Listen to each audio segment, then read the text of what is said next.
battleground states, Hillary Clinton tries to block Donald Trump's momentum. Pennsylvania politics, why the state may serve as a litmus test for the rest of the country. Antonin Scalia Memorial. The Supreme Court is honoring the late justice. And remembering cardinals and bishops who have died in the past year. See the Pope's special Mass. On EWTN News Nightly for Friday, November 4th, 2016.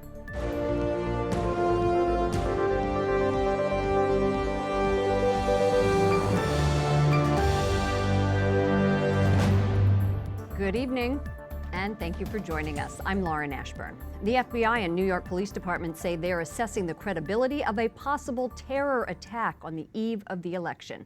New York, Texas, and Virginia were all mentioned as potential al-Qaeda targets. The New York Police Department says the terror tip lacks specific details. Polls show Donald Trump closing in on Hillary Clinton in key battleground states. The Real Clear Politics average of polls puts Clinton ahead by less than 2 points. Today, Trump is campaigning in New Hampshire. In 4 days, we're going to win the great state of New Hampshire, and we are going to win back the White House. Trump denies the findings of a new report that says employers added 161,000 jobs last month. He calls the report a disaster and says nobody believes the numbers. The Clinton campaign is rushing to shore up support in Michigan and other long-standing Democratic strongholds. Hillary Clinton is focused on battleground states, making a stop today in Pennsylvania. So are you ready to vote, Pittsburgh? Are you ready to volunteer for these last 4 days to get out the vote? Former President Bill Clinton also hit the campaign trail today in Colorado, while Vice President Joe Biden was in Wisconsin. Both states Clinton was believed to have locked up weeks ago. Both presidential nominees are going after every last vote, especially in Pennsylvania. Bill and Hillary Clinton and Barack and Michelle Obama hold their final election rally Monday night in Philadelphia. Jason Calvi is here with more on the importance of the Keystone State. Lauren, the last time Pennsylvania went Republican for president was in 1988. This year, Hillary Clinton is ahead in the state polls, but we've talked with many Pennsylvanian Democrats who tell us this year they're voting Donald Trump. Will it be enough? A battleground state's battleground, the Philadelphia suburb of Chester County. Hillary Clinton represents my views, I guess. Some of the things that she's done, not exactly things that I am okay with, but Donald Trump, no. I just don't agree with any of Hillary's views, and I feel like she's been sneaky and kind of lied. I just don't trust her, and I don't think she's the right fit. In 2012, Mitt Romney won this county by only 529 votes. But statewide, Barack Obama sailed with a 5-point lead, winning the state's 20 electoral votes. Obama won mostly cities and metro areas like Philadelphia and Pittsburgh. This year, Clinton is ahead of Trump by 3 points in the Real Clear Politics average of polls. But Trump is making a strong play. He was here Tuesday. Yesterday, his wife and then his running mate made stops in the Keystone State. And tonight in Hershey, Pennsylvania, Trump, who's been staying on message, will most likely be here giving his campaign promise.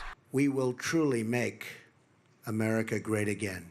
And the promise of jobs, a key concern here and in states nationwide.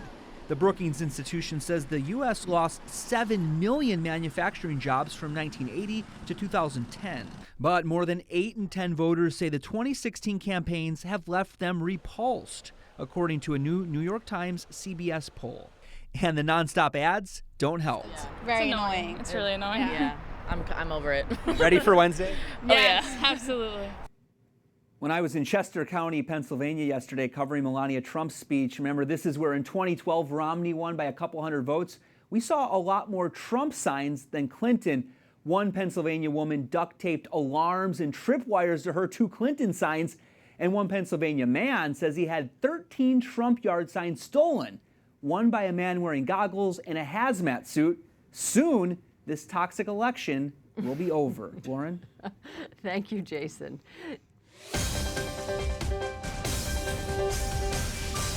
Joining me now is Bob Cusack of The Hill and Melinda Henneberger with USA Today. Bob, pretty toxic. Everybody's repulsed. Yeah. Is that the way everyone's feeling these days? Oh, I think so. I mean, this has been a very nasty election, and people are waiting for it to end. I think it's going to be nasty over the weekend. Maybe we'll have a surprise or two left. This has been a very unpredictable election. There's no doubt about it. Donald Trump has the momentum, but Hillary Clinton is still the favorite. Right. And, to that point, there was the FBI announcement about more emails, and polls are showing her with this narrow lead. Do you think there is the likelihood of a November surprise? The only surprise at this point would be a day without a surprise. They have come so fast and furiously that there are definitely going to be more WikiLeaks right. And revelations. I think you're probably right about that. This has been the game changer of all game changer of campaigns. Another interesting thing that's happening is that Donald Trump's running mate, Mike Pence, has recorded a video message that the campaign says is going to be played in churches, 1,000 churches across the country. Why do you think, Bob, that he is still trying to convince evangelicals? Is this a good strategy? Well, that's why Mike Pence is on the ticket, that the base likes him. He's a social and fiscal conservative. The Trump campaign strategy is get the base out, without a doubt. And if they do that and voters don't show up as much as Democrats want them to, you're talking about President Donald Trump. Right. And that could definitely be the case. Melinda, Hillary has never done well with evangelicals, obviously. She lost a lot of the Catholic vote. She still has the Hispanic Catholic vote all wrapped up based on her stances on immigration. Do you think she has any chance of between now and then increasing the vote of the faithful? Well, again, which faithful? I think that by this point, if you haven't made up your mind, there are relatively few people who have not. So I think we always see the polls narrow at this point in the election, and they were always going to, despite all these rolling surprises that we've been talking about. So I don't see her, pulling out right something that would bring in a lot more Catholic voters, for example. Well, definitely not the faithful Catholic voters, right. I can tell you that. Bob, the email problem continues to plague Hillary Clinton. Yesterday, Senator Grassley came out and asked the Justice Department to look at possible conflicts of interest in the investigation of the Clintons' email scandal. Do you think that will have an impact in the next 4 days? I think the whole FBI announcement a week ago from Jim Comey has had a big effect. Now, remember, before that letter went to Congress, so that Comey was basically reopening the investigation, Trump had also picked up momentum. But that really was a game changer. And honestly, I think that it's unfair to voters and unfair to both campaigns that we don't know exactly what they're doing. We're going to find out, but it looks like we're going to find out after the election. Right, and if we did find out before the election, boy, wouldn't that be something? To your point, Melinda, another surprise in a month and a year of surprises. Thank you so much for joining us, Bob Cusack from The Hill, Melinda Henneberger with USA Today. And other stories our EWTN News Nightly team is covering in today's world.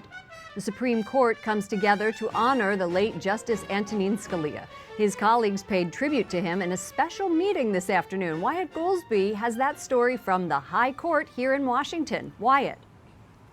Lauren, Justice Scalia is remembered for his faith, his legal prowess, and his respect for the Constitution. His former law clerk spoke about his time on the court and adopted a commemorative resolution in his honor. Many of the speakers noted his conservative convictions. Scalia insisted the Constitution be interpreted based on the original meaning of the text adopted by the Founding Fathers. Kristen Lindsley spoke about how Justice Scalia's Catholic faith inspired her.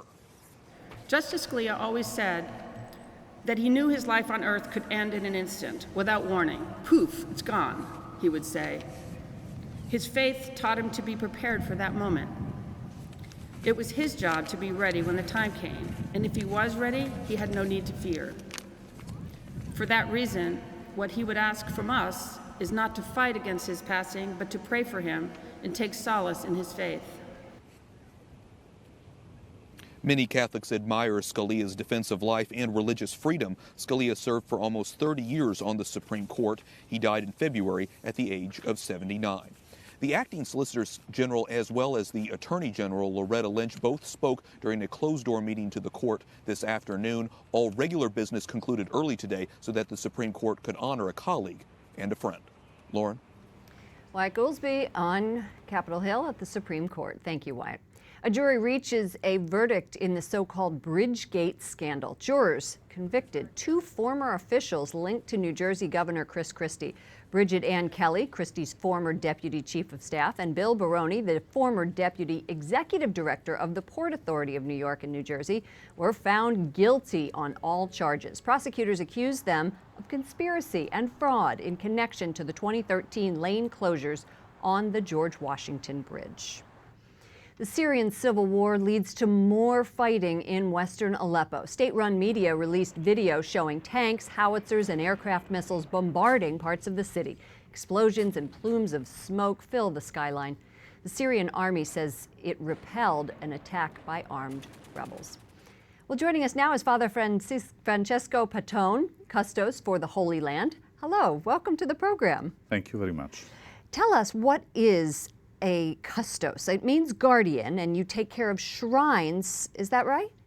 Yes, the custos is the religious superior of the friars living in the Holy Land and in the Middle East.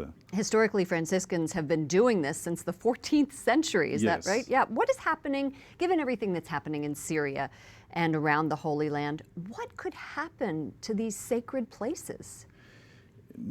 In Syria, there are 2 important shrines in Damascus, because Damascus is the city in which St. Paul have his conversion, his meeting with Jesus. Right. And there is the shrine of the conversion of St. Paul and the shrine in which St. Paul was baptized.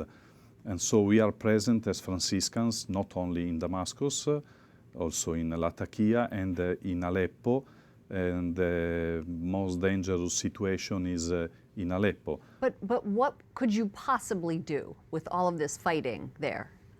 As friars, we are giving our support to the Christian presence in all the Syria, and at this moment particularly in Aleppo. You know that before the beginning of this war, there were more or less 300,000 Christians from more or less 10 different churches living in Aleppo. And now there are between 30 and 40,000 Christians living in Aleppo. So 10%? Yes. That is a decrease of 90%. Yes. Of Christians Yes. living. Yes. Right now. How are you helping? How are you helping them specifically? Housing, I believe? We are helping in many ways, because in this moment people need everything: food, electricity, water, gas, health care, house, everything. The situation is very, very bad. Our friars living in Aleppo are trying to do every effort to support the Christian part, but also the other part of population of Aleppo. We spoke to one priest not too long ago in Maybe Aleppo. Father Ibrahim. Yes, Father He's the parish priest. He said he cries every day. Yes. And that it is so difficult to watch this. You know, here at EWTN News Nightly, this story is very important to us, and we try to do it almost every single day, so to shine a spotlight on this issue. Yes. They are trying to maintain hope in the Christians living in Aleppo. And you know that, for example, when some bomb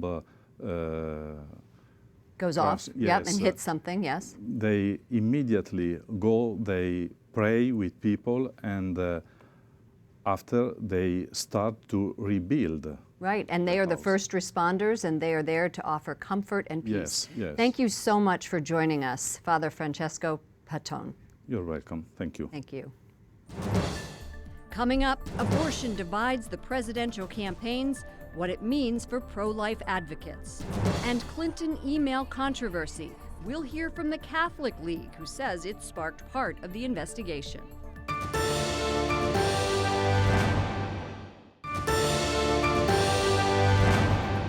Today we mark the feast of St. Charles Borromeo, the former Archbishop of Milan.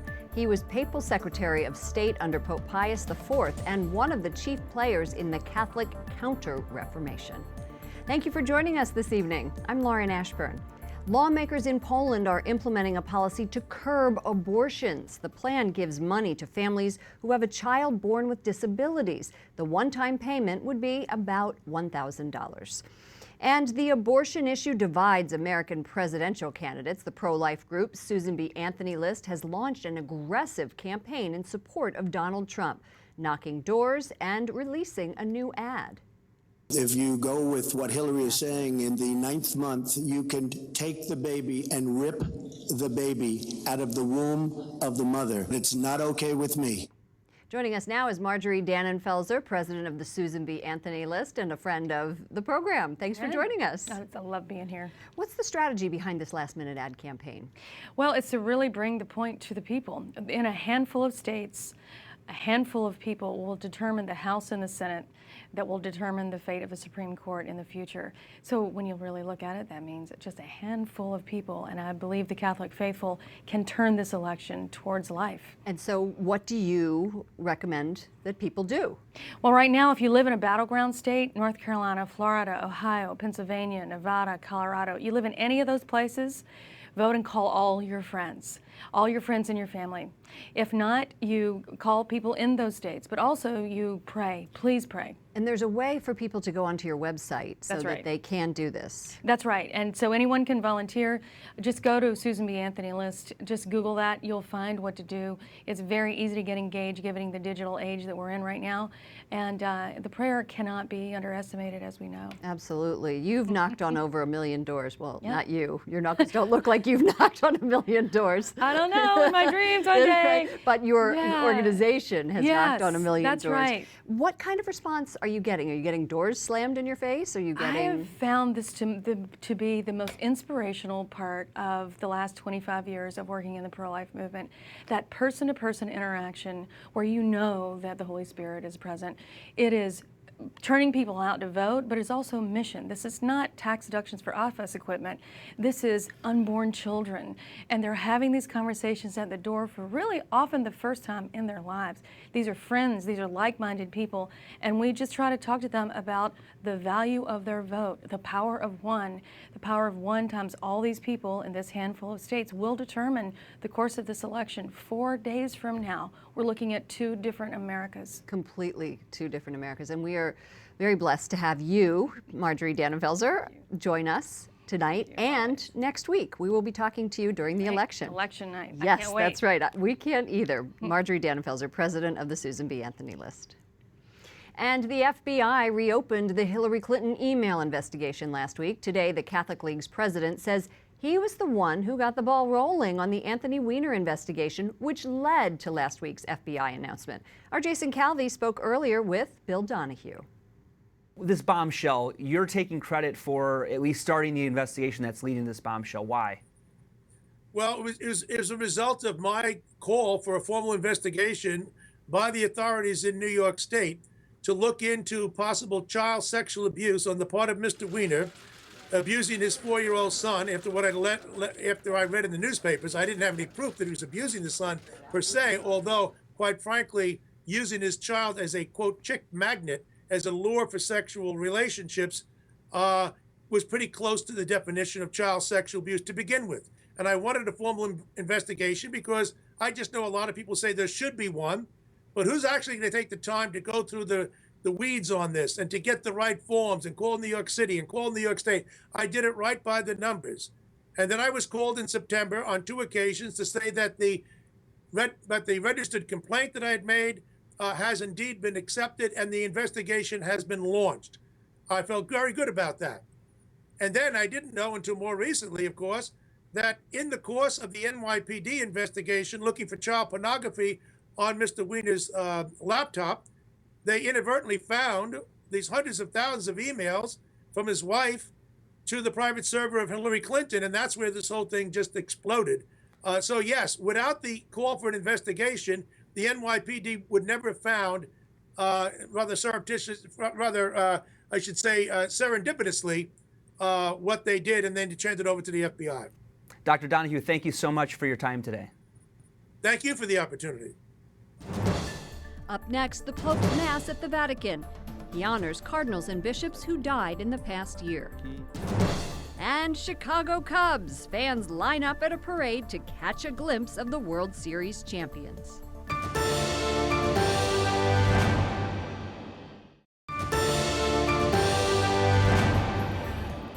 And a big sports story, and Cubs are celebrating the team's World Series win with a parade through the streets of Chicago, followed by a rally in Grant Park.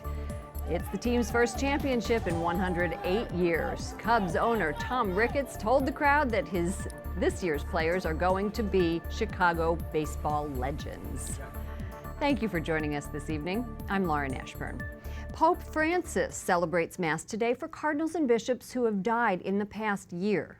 Sono stati pastori del gregge di Cristo. The Holy Father says the church leaders spent their lives working for the salvation of those entrusted to their care. He calls them pastors of God's flock. The church dedicates the month of November to the holy souls in purgatory and reminds us of our duty to pray for them. The Springtime of Faith Foundation is having their annual summit in Rome this weekend. The group invites international Catholic and Christian leaders together each year to focus on unity and evangelizing the culture. We're joined by Thomas Wykes Jr., founding president of the Springtime of Faith Foundation. Welcome to the program. Well, thank you, Lauren. We have seen great strides toward Christian unity since the Second Vatican Council. What role does your foundation play in that? You know, we try to not make ecumenism complicated, Lauren. We bring leaders together from around the world to pray together, to play together, to talk about how they can collaborate and foster mutual respect amongst each other. And we try to keep the heavy lifting for the theologians. You know, it was John Paul II who spoke of a springtime of faith. I'm sure you know that. So you see signs of this springtime happening now, is that right? Yes, we do, Lauren. You know, in 11 years of doing these summits, we've seen some wonderful collaborations take place. There's a great openness toward ecumenism. Everyone's familiar within Christendom with John 3:16, but not many are familiar with John 17:21, that they all may be one. But everywhere we go and with every leader we talk to, we find there is a real openness to John 17:21 and responding most generously to the Lord Jesus' call that they all may be one. What is ecumenism? What are you specifically talking about? Well, you know, ecumenism is, there's ecumenism of the brain, let's say, and ecumenism of the heart. A lot of people equate ecumenism with theologians sitting down at a table and kind of ironing out doctrinal differences, almost like two governments sitting down with diplomats and having position papers and coming eventually to a treaty or an understanding or a greater theological awareness. But in ecumenism of a heart, there's an opportunity for us to discuss our common witness in terms of martyrdom of Christians around the world, to grow in mutual respect of how each one has contributed to building up the body of Christ. Thank you so much for explaining that. Good luck with your foundation. Thomas Wykes Jr., founding president of the Springtime of Faith Foundation. God bless you, Lauren. Okay, we have one last reminder for you, and I know this always trips me up every Sunday of daylight savings time ending. It does end at 2 a.m. on Sunday. Set your clocks back an hour Saturday night before going to bed so you can get an extra hour of sleep before going to Mass. For the EWTN News Nightly team, I'm Lauren Ashburn. Good night and God bless.